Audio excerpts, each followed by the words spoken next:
egg white bowl of peace. Got the veggies.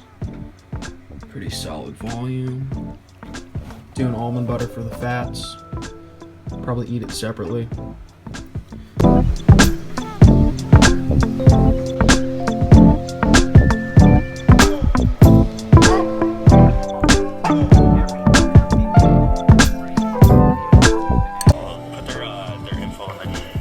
Perfect timing. What's going on, guys? Bringing you this Wednesday leg day, last training day of the week before my off day, which is tomorrow. Been keeping the off days on Thursdays lately, just based really off my schedule with classes and stuff. Tends to work out pretty decently that way, but we'll see how it goes.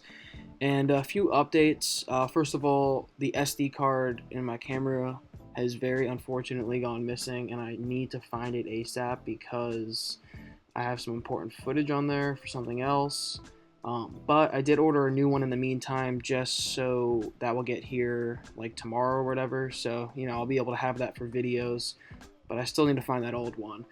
But yeah, with that said, obviously I'm not using the camera in this video. I'm using my iPhone, so the quality won't be crystal DSLR 30mm prime lens frame, whatever you call it, clear, but I think it's good enough for now for one video, so I don't think anybody will die over this. But leg day, as I said, a little bit of a different setup this leg day.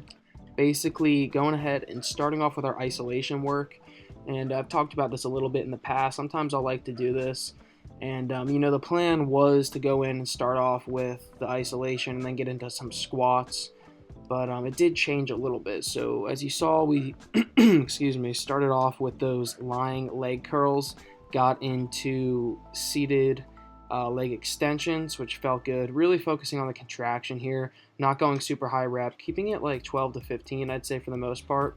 And then hit our last leg curl movement here, the standing leg curl.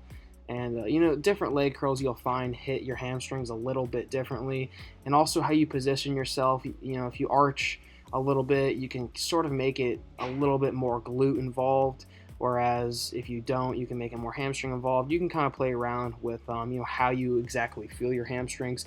I like to relate a hamstring curl almost to a bicep curl because there's a lot of personal manipulation you can take in this movement, and it is important to focus on the squeeze and the negative, like I said. So did those movements and then got into these leg presses. Now this is where I was going to originally do squats, but then I remembered well, first of all, I'm going to be honest, guys. I just really feel tired. And why I feel tired is because I cut caffeine 1 day ago. Yeah, yesterday. I just cut it cold turkey. I really need to cycle off caffeine. I'm going to see how long I can hold off, just because I'm way too dependent on it these days. And yeah, it's hell so far. Don't get me wrong, it's hell. But I'm going to let my body adapt to this because my sleep has already been extremely better. So that is the positive part. It's 8:30 and I'm already tired. But did those one-legged leg presses, and I got those from that Nick Petrie video.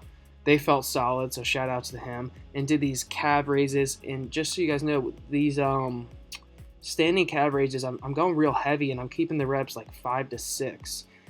Pick that tip up from Matt Ogus. I suggest you guys do it as well if you didn't hear him say it yet. Standing calves, keep it real heavy, 5 to 6 reps, but pause the shit out of your calves. Like literally pause at the bottom, pause at the top, because you don't want to use any like bouncing force to go up and down. And then like do the same thing for seated calves. But that's the video, guys. If you enjoyed it, comment, like, sub up, Instagram.